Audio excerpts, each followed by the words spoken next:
আজ থেকে কর্কট রাশির জাতক ও জাতিকাগণ কর্মদাতা শনি ও ইউরেনাসের প্রভাবে তারা কিন্তু সমৃদ্ধশালী, অর্থশালী, জ্ঞানশালী, বৃত্তশালী।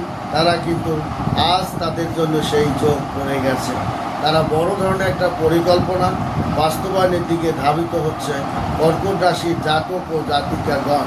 কর্মস্থলে যে আপনার ঝই ঝামেলা বা টুকটাক বিবাদ ছিল, সেটা আপনি পরিসমাপ্তি করে নতুন অধ্যায়ের দিকে আপনি পা এগোতে পারবেন। তাছাড়া আপনার ঊর্ধ্বতন কর্মকর্তা আপনার কাজে সন্তুষ্ট হয়ে আপনি বড় ধরনের দায়িত্ব দিবে, যেটা আপনি দক্ষতার সহিত পরিচালনা করতে সক্ষম হবেন। আপনার উচ্চ পদ, সম্মান বৃদ্ধি, এলাকার প্রধান, রাজনৈতিক সফলতা এবং অর্থনৈতিক একটা চমৎকার সফলতার মধ্য দিয়ে কর্কট রাশির জাতক ও জাতি